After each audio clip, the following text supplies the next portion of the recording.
Well, hello everyone, and welcome to a brand new edition of the Dash Review. Hope you guys are prepared, and we want to take a look at a very, very big movie that has just came out recently, but we want to know, what is your favorite scary movie? Stay tuned.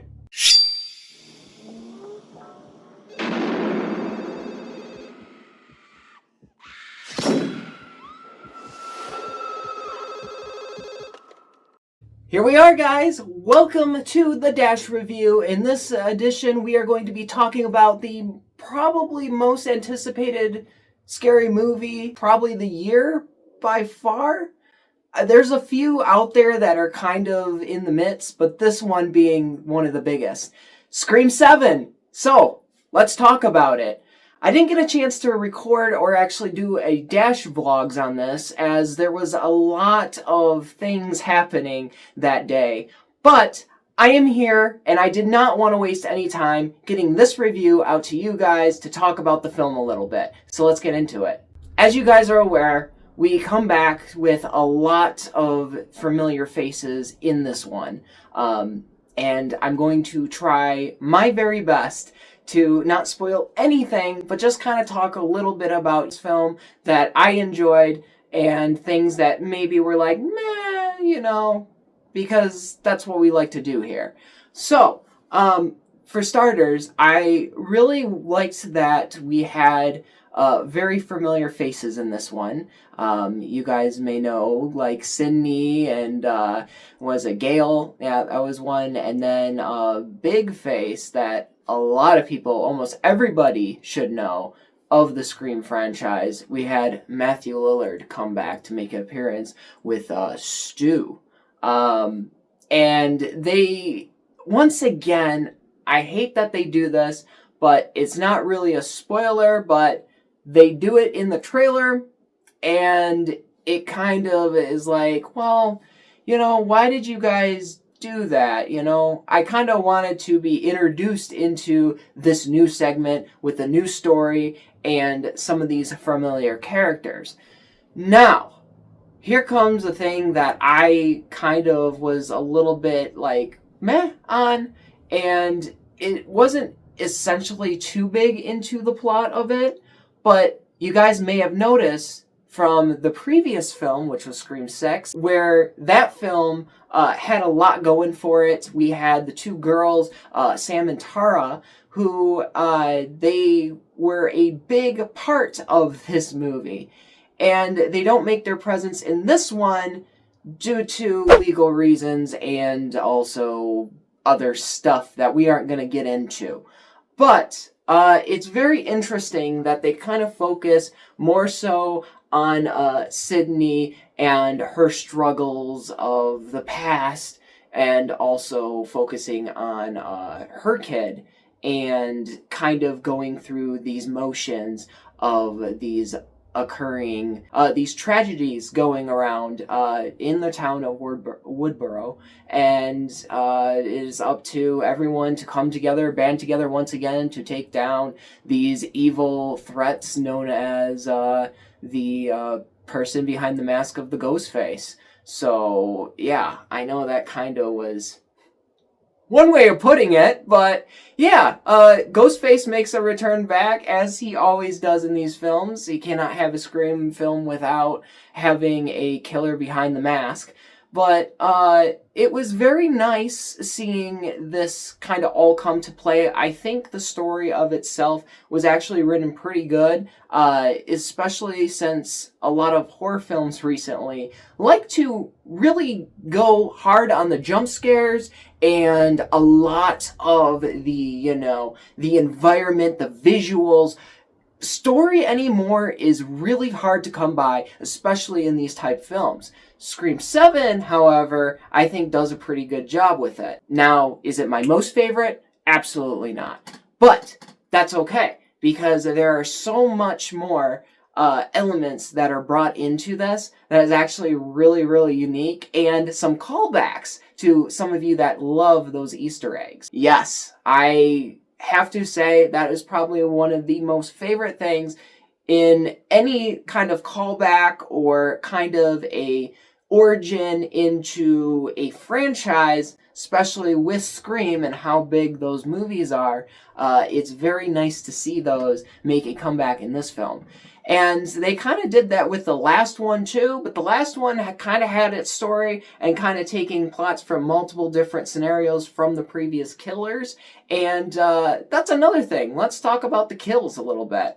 This one had a lot of pretty gruesome ones. I wanted to say that it wasn't all my favorite, but there were definitely some that I was like, ooh, I didn't expect that, or whoa, okay, this is going into a different sort of way than normally they do take those scenes on. And I'm over here thinking a little bit because when I went to go see Saw 10 was crazy.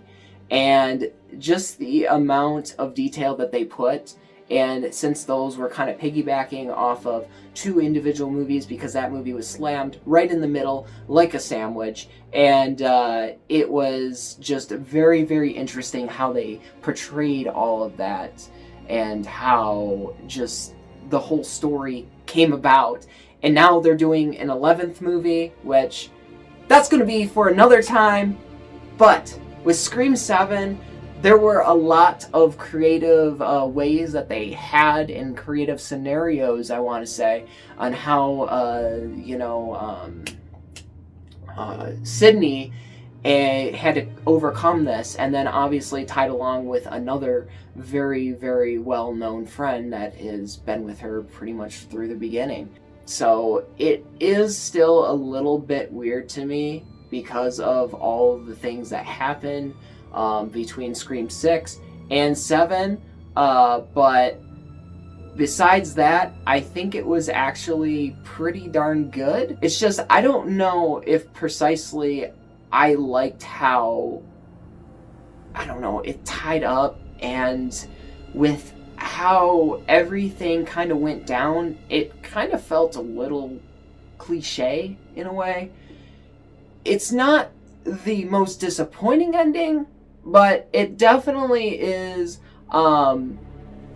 interesting. The motive was not really a good motive either, which can kind of be a bit of a problem, but I think it kind of made, a sort of satisfying in a way. I don't know. I think the word what I'm going to say is it's an acceptable ending, to where it's not exactly the best, but it's not exactly the worst.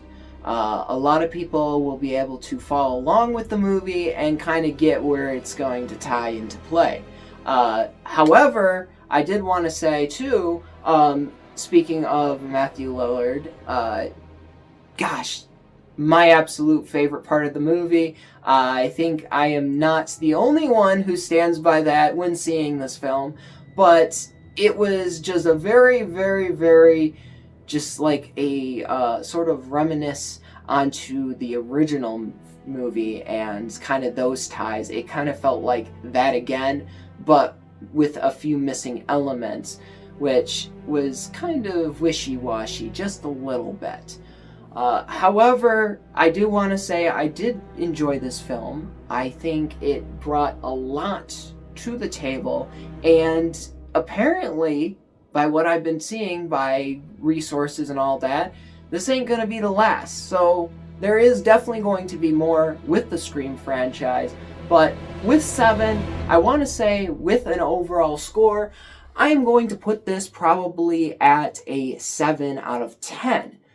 Maybe 7.5, just because it did take some creative liberties. The story wasn't completely just cut dry and just bleh. It actually brought a lot of unique kind of twists and scenarios. The kills were pretty decent for what they were. I want to say it kind of was more so of the beginning part of the movie was probably the best. And you guys, if you've seen the film, know what I'm talking about in that regards, and the ones that haven't yet, you will. You definitely will if you go see this. Even if you wait till it comes out on Blu-ray. I know physical media is kind of disappearing, but on digital and at home, when that comes out, that time comes, you guys will fully understand what I mean by that.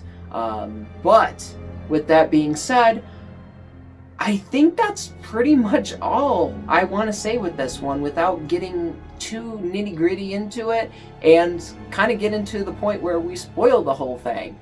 So on that regard, thank you all so much for watching, and thank you for tuning in to this edition of The Dash Review with Scream 7. Guys, I want to hear from you. What did you think of this film? And what is your favorite scary movie? Seriously, I want to know. I'm curious. Meanwhile, leave a like, share with your friends, and don't forget to subscribe, guys. If you have anything you want to discuss and want to talk about, leave it in the comments below. Please no spoilers, though, as for those who have not seen the film yet, want to kind of keep that going on. We love what we do here, but we want to do it in the best way possible.